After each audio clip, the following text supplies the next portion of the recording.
Haleluya. Mari Bapak Ibu Saudara, kita bersukacita di hadapan Tuhan, menikmati segala kebaikan-kebaikannya.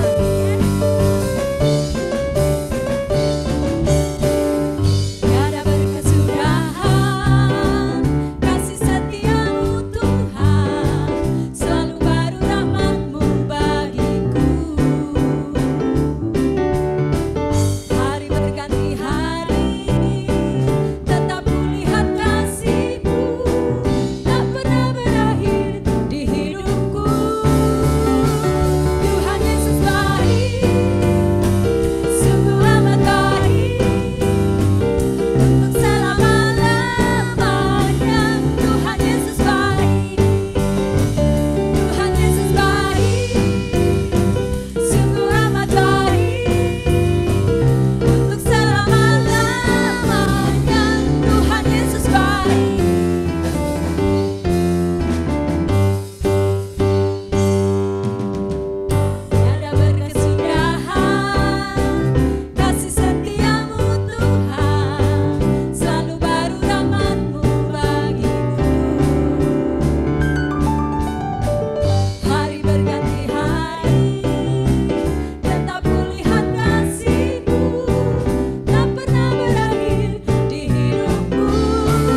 Selalu baru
berfirman-Lah pagi hari ini Tuhan, kami buka hati kami.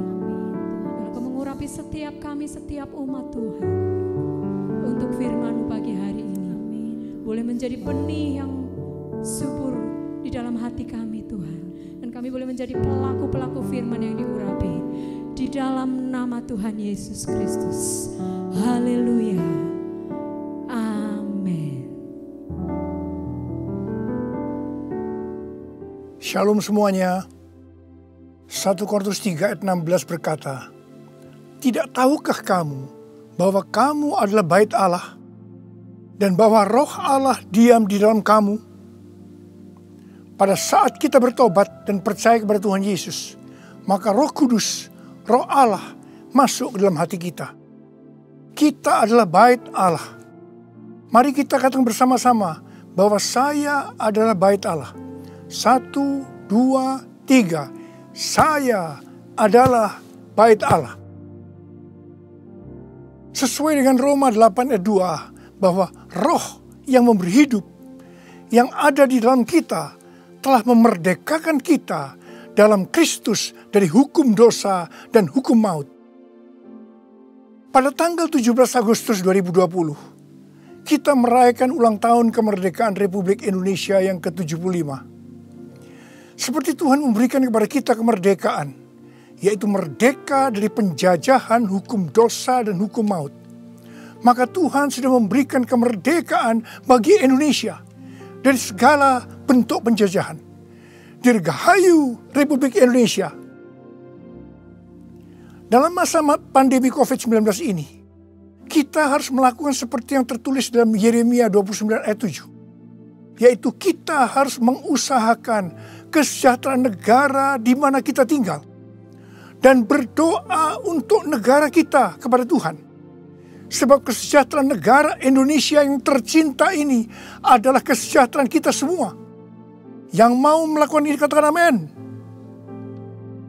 Kita sebagai bait Allah harus hidup dipimpin oleh Roh Kudus. Bukan hidup menurut daging. Roma 8 ayat 13 berkata, "Sebab jika kamu hidup menurut daging, kamu akan mati. Tetapi jika oleh roh kamu mematikan perbuatan-perbuatan tubuhmu, kamu akan hidup." Salah satu peran dari Roh Kudus dalam kehidupan kita adalah bahwa Roh Kudus akan mengurapi kita. Pengurapan yang berasal dari Roh Kudus ini yang akan mengajar kita dalam setiap pemikiran, keputusan, dan langkah yang harus diambil. Selain itu, peranan Roh Kudus juga memberikan kepada kita kuasa untuk menjadi saksi Yesus dalam menyelesaikan amanat agung. Di dalam era Pentakosta ketiga ini, untuk menyelesaikan amanat agung, Tuhan menyediakan pengurapan dan kuasa double portion kepada kita. Kita akan melakukan apa yang dilakukan oleh Tuhan Yesus pada waktu Dia ada di bumi ini. Bahkan hal-hal yang lebih besar.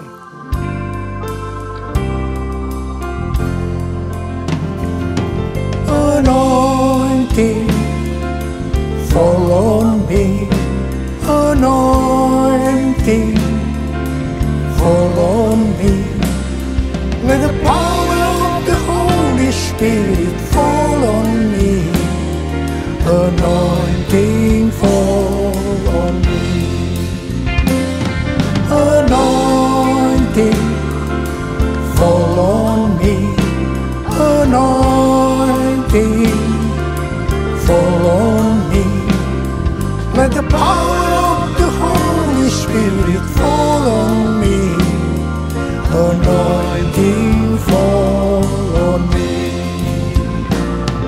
Anointing fall on me.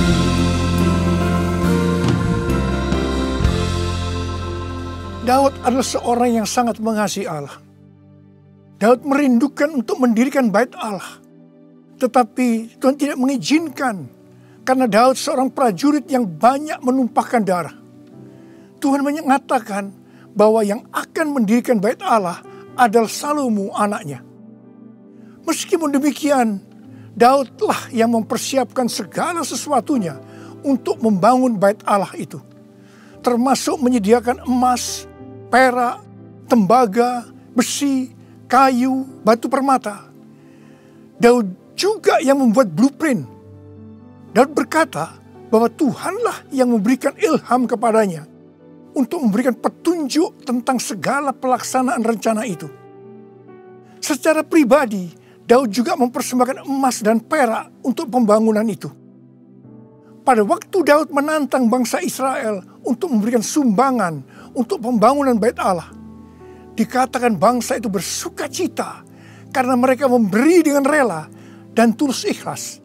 Demikian juga dengan Raja Daud, dia sangat bersuka cita untuk membangun Bait Allah yang adalah tubuh kita ini. Syarat yang utama adalah mengasihi Tuhan. Karena kita mengasihi Tuhan, maka kita akan mempersiapkan segala sesuatunya untuk membangun tubuh kita sebagai Bait Allah, yaitu membangun kerohanian kita. Salah satunya dengan memberikan persembahan secara materi kepada Tuhan dan kepada sesama.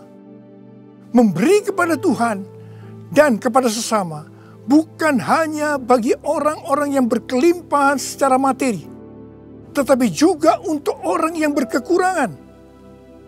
Pada waktu kita memberi, seperti yang terjadi kepada Daud dan bangsa Israel, maka kita akan mengalami sukacita yang melimpah. Filipi 4 ayat 4 berkata, bersukacitalah senantiasa dalam Tuhan. Sekali lagi kukatakan, bersukacitalah. Dalam masa pandemi COVID-19 ini, banyak orang yang kehilangan sukacita. Itu memang rencana iblis untuk menghancurkan kita. Tetapi Tuhan memberikan kunci untuk mengembalikan sukacita itu, yaitu dengan cara memberi.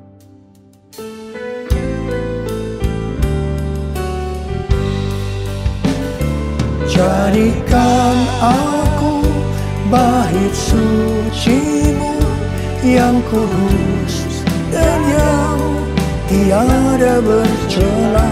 Jadikan aku mezbah doa-Mu bagi keselamatan bangsaku, bagi keselamatan bangsaku.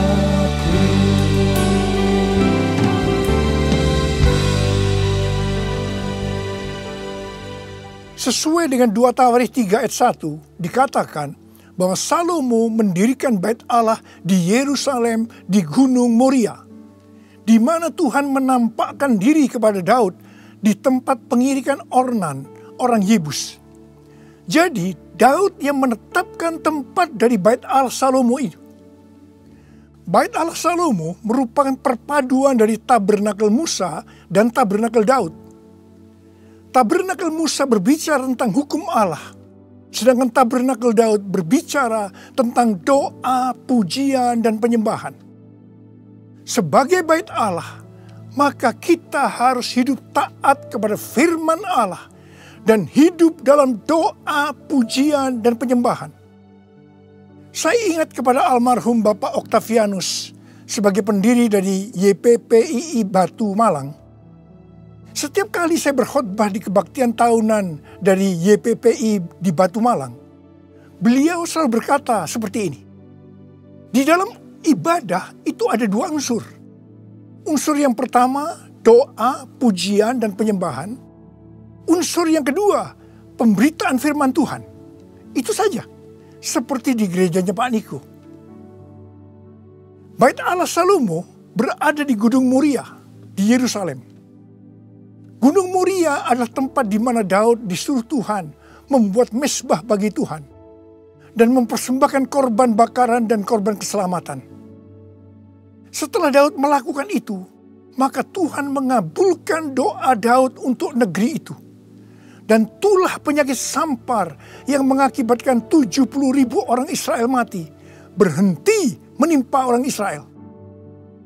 Tuhan minta agar kita mempersembahkan korban kepada Tuhan, terutama di tengah-tengah pandemi ini, supaya doa kita dikabulkan Tuhan. Saya bersyukur kepada Tuhan Karena gereja-gereja di Indonesia pada saat pandemi COVID-19 mempersembahkan korban. Bilangan Research Center melakukan sebuah penelitian dan hasilnya didapati bahwa sebagian besar gereja, yaitu sekitar 75%, pemasukan keuangannya menurun sampai dengan 60%. Tetapi yang luar biasa, justru gereja yang keuangannya menurun 40-60%, gereja itu yang paling banyak memberi.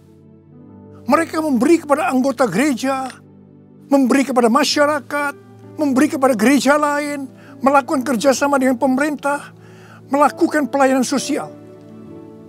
Didapati juga satu hal yang menarik, bahkan ini bagi saya suatu fenomena, yaitu bahwa gereja dengan jumlah anak muda yang lebih banyak, dalam hal ini anak muda yang berusia di bawah 21 tahun, justru gereja itu terlihat lebih murah hati dan lebih peduli. Wow! Kemudian terjadi kebangkitan gerakan doa antar denominasi yang diikuti sebanyak 83,8% gereja. Mereka melakukan apa yang dikatakan Alkitab. Mereka bertekun dengan sehati dalam doa bersama-sama. Untuk bisa unity seperti ini, perlu pengorbanan. Saya percaya doa gereja-gereja Tuhan di Indonesia yang mempersembahkan korban seperti itu, yang sekarang berdoa agar pandemi segera berakhir dan tidak terjadi resesi ekonomi, akan dikabulkan oleh Tuhan. Haleluya! Gunung Moria juga adalah tempat di mana Tuhan meminta kepada Abraham untuk mempersembahkan Ishak sebagai korban bakaran. Saya percaya bagi Abraham hal ini pasti sulit untuk dimengerti. Ishak diberikan kepada Abraham dan Sarah pada waktu masa tuanya, di mana mereka sudah tidak mungkin lagi mempunyai anak. Ishak adalah anak tunggal. Hati Abraham sangat lekat kepada Ishak. Dan tiba-tiba Tuhan meminta kepada Abraham agar Ishak dipersembahkan sebagai korban bakaran. Dalam hal ini, Tuhan menguji Abraham apakah Abraham lebih mengasihi Tuhan dibanding mengasihi Ishak. Ternyata dalam pergumulan yang sangat berat ini, Abraham menang. Abraham lebih mengasihi Tuhan ketimbang mengasihi Ishak. Supaya menjadi pemenang dalam pergumulan ini, perlu pengorbanan. Setelah Abraham lulus dalam ujian ini, dia diberkati Tuhan berlimpah-limpah. Untuk menerima pengurapan dan kuasa double portion, Tuhan pasti akan menguji kita untuk melihat apakah kasih kita kepada Tuhan melebihi kasih kita kepada yang lainnya. Termasuk keluarga, uang, harta, kedudukan, harga diri, dan lain-lainnya. Kita harus keluar sebagai pemenang. Dalam Roma 12 ayat 1, kita diminta untuk mempersembahkan tubuh ini sebagai persembahan korban yang hidup, kudus dan berkenan kepada Tuhan. Sebab itu adalah ibadah kita yang sejati. Untuk mempersembahkan tubuh ini sebagai persembahan yang hidup, artinya tidak mati secara rohani, tidak suam-suam kuku, kudus dan berkenan kepada Tuhan, itu perlu pengorbanan. Tidak benar kalau ada orang yang mempunyai pengertian bahwa setelah kita lahir baru, kita bebas melakukan apa saja dengan alasan pasti Roh Kudus yang menuntun sehingga Bapa akan tersenyum. Tidak benar. Justru kita harus berusaha sungguh-sungguh untuk mempersembahkan tubuh ini sebagai persembahan yang hidup, kudus, dan berkenan kepada Tuhan. Untuk itu perlu pengorbanan.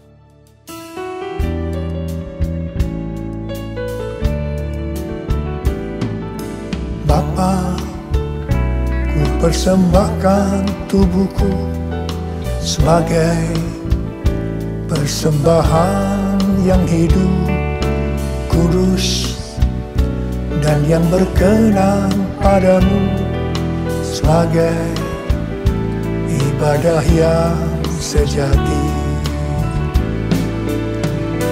Ku sembah Kau Tuhan, ku sembah Kau Tuhan, ku serahkan hidupku kepadamu untuk kemuliaan nama-Mu, untuk kemuliaan nama-Mu.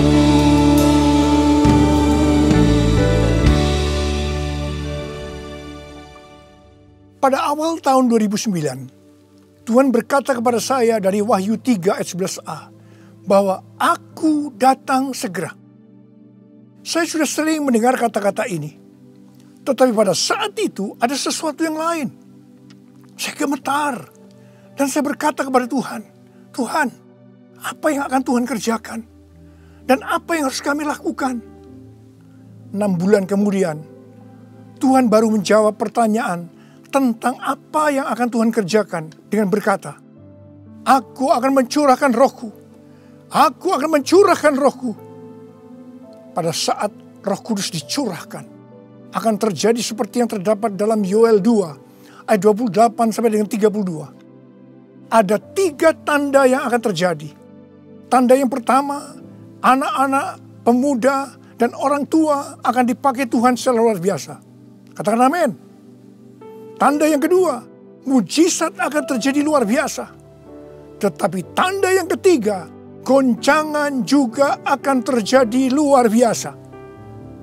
Dengan adanya 3 tanda ini, maka Yoel 2 ayat 32 akan terjadi. Yaitu bahwa akan banyak orang yang berseru kepada nama Tuhan.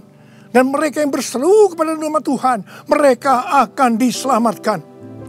Artinya akan terjadi penuaian jiwa besar-besaran. Pada tahun 2013, Tuhan berkata tentang pencurahan Roh Kudus ini sebagai Pentakosta yang ketiga. Ini sesuai dengan nubuatan William Seymour pada tahun 1909, yaitu kira-kira 100 tahun ke depan, yang berarti pada zaman now akan terjadi pencurahan Roh Kudus yang luar biasa, yang melebihi pencurahan Roh Kudus di Azusa Street. Sejak saat itu saya terus-menerus memperkatakan tentang hal ini. Siapa yang mengira bahwa goncangan yang terjadi pada tahun 2020, pada waktu era Pentakosta ketiga, ini adalah pandemi COVID-19. Di sini jelas bahwa pandemi COVID-19 ada hubungannya dengan Aku datang segera. Pada waktu Tuhan Yesus ditanya oleh murid-muridnya, apa tanda kedatanganmu dan tanda kesudahan dunia ini? Tuhan Yesus menjawab dari Matius 24 ayat 4 sampai dengan 14, yang juga terdapat dalam Lukas 21 ayat 8 sampai dengan 19, yang intinya akan terjadi yang pertama, goncangan terhadap orang percaya. Yang kedua, goncangan terhadap semua orang yang di bumi. Yang ketiga, pemberitaan Injil di seluruh bumi. Dalam goncangan tadi, salah satunya disebutkan penyakit sampar, yang berarti COVID-19 termasuk di sini. Jadi, pandemi COVID-19 ini adalah bagian dari tanda-tanda kedatangan Tuhan Yesus untuk kali yang kedua. Yang perlu diingat adalah bahwa yang pertama, kita tidak mengatakan bahwa setelah pandemi ini Tuhan Yesus pasti datang kembali. Dalam hal ini kita tidak pernah tahu. Yang kedua, kita juga tidak bisa berkata bahwa Tuhan Yesus pasti belum datang setelah pandemi ini, atau lama setelah pandemi ini berakhir. Dalam hal ini pun kita juga tidak pernah tahu. Yang penting adalah bahwa pandemi COVID-19 ini adalah warning kepada kita bahwa kedatangan Tuhan Yesus sudah semakin dekat. Kalau dalam kitab Wahyu saja, Tuhan Yesus berkata, Aku datang segera, sebanyak 4 kali. Waktunya sudah dekat, waktunya sudah singkat sebanyak 2 kali. Apalagi hari-hari ini. Pasti kedatangan Tuhan Yesus sudah sangat-sangat dekat. Saya percaya orang yang merindukan kedatangan Tuhan, seperti pada jemaat mula-mula yang selalu berkata, Maranatha, sebagai doa dan sebagai salam, pasti akan lebih serius untuk menyelesaikan amanat agung Tuhan Yesus.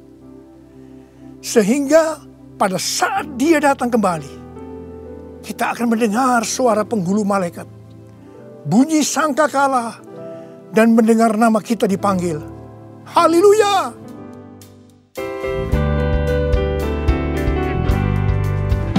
Kalau bunyi sangkakala, kalau bunyi sangkakala, kalau bunyi sangkakala, kalau namaku dipanggil ku ada, kalau namaku dipanggil ku ada.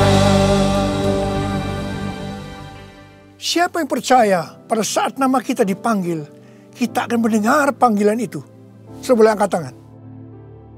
Mari, saudara yang percaya, nyanyikan lagu ini bersama saya. Tak lama lagi kita bertemu Tuhan. Tak lama lagi kita bertemu Tuhan. Amin. Tak lama lagi kita bertemu Tuhan. Haleluya, haleluya, kita bertemu Tuhan. Haleluya, haleluya, kita bertemu Tuhan.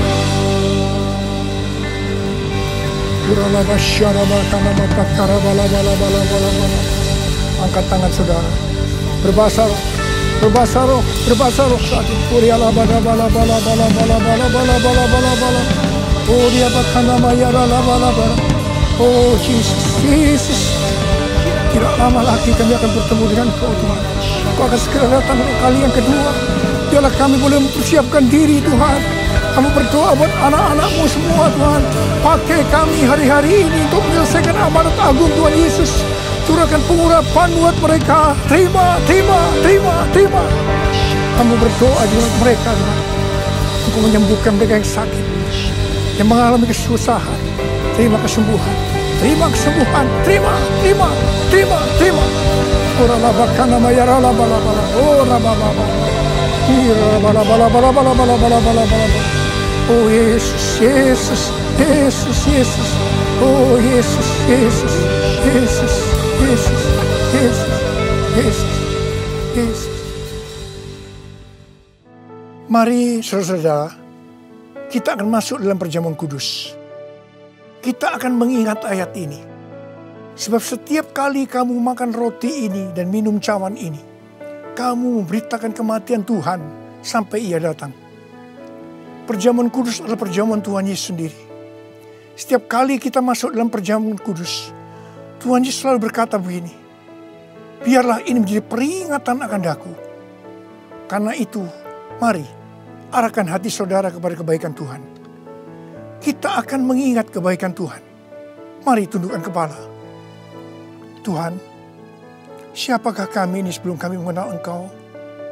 Kami ini semua orang berdosa. Upah dosa adalah maut, mati. Tapi Engkau yang tidak berdosa telah dijadikan dosa oleh karena kami semua.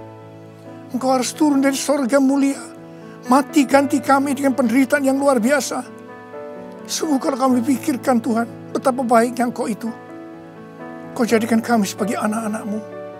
Engkau tuntun, Engkau bela, Engkau berkati, Engkau lindungi kami. Engkau juga tegur kalau kami salah. Engkau sembuhkan kami Tuhan. Itu Engkau ya Abah. Itu Engkau ya Abah. Tuhan terima kasih. Terima kasih. Saudara-saudara, Tuhan akan memberkati saudara melalui perjamuan kudus ini. Tapi Tuhan mau kita makan dan minum perjamuan kudus dengan cara yang benar. Karena itu masing-masing. Sekarang introspeksi. Lihat keadaan dirimu masing-masing. Jangan menyimpan dosa. Kalau ada dosa yang Tuhan ingatkan saat ini, langsung minta ampun kepada Tuhan. Minta ampun, minta ampun. Ampuni saya Tuhan, ampuni saya, ampuni saya. Katakan demikian. Tuhan, Kau melihat anak-anakmu sedang meminta ampun kepadamu. Ampuni ya Tuhan, ampuni ya Tuhan. Layakkan kami masuk dalam perjamuan kudus. Kami akan masuk dalam perjamuan kudus dengan hati yang penuh ucapan syukur. Dalam nama Yesus kami berdoa. Amin. Sekarang saudara, mari angkat roti di tangan kanan kita tinggi-tinggi. Sebab apa yang telah kuteruskan kepadamu telah aku terima dari Tuhan. Yaitu bahwa Tuhan Yesus pada malam waktu ia diserahkan mengambil roti. Dan sesudah itu yang mengucap syukur atasnya. Dia memecah-mecahkannya dan berkata, inilah tubuhku yang diserahkan bagi kamu. Perbuatlah ini menjadi peringatan akan aku. Sudah dikasih Tuhan. Bukankah roti yang kita pecah-pecahkan ini adalah persekutuan kita dengan tubuh Kristus? Mari kita makan dalam nama Yesus.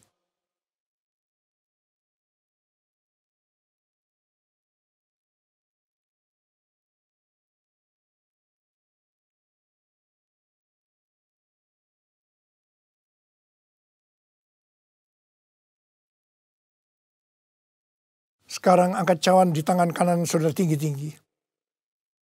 Demikian juga ia mengambil cawan sesudah makan lalu berkata, cawan ini adalah perjanjian baru yang dimeteraikan oleh darahku. Perbuatlah ini setiap kali kamu meminumnya menjadi peringatan akan aku. Saudara dikasih Tuhan, bukankah cawan pengucapan syukur yang atasnya kita ucapkan syukur adalah persekutuan kita dengan darah Yesus? Mari kita minum dalam nama Yesus.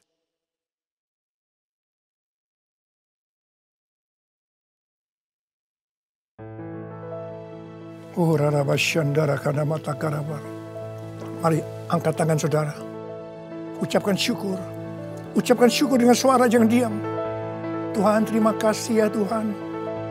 Terima kasih ya Tuhan. Terima kasih ya Tuhan. Terima kasih.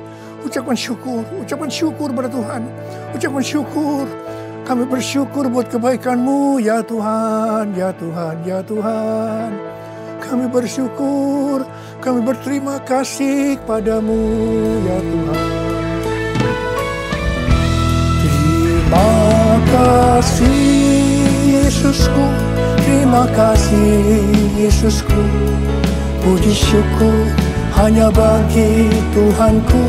Terima kasih Yesusku, terima kasih Yesusku. Puji syukur hanya bagi Tuhanku.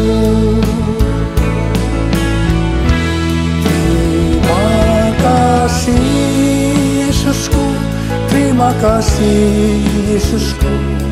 Puji syukur hanya bagi Tuhanku. Terima kasih Yesusku, terima kasih Yesusku. Puji syukur hanya bagi Tuhanku. Puji syukur hanya bagi Tuhanku. Puji syukur hanya bagi Tuhanku.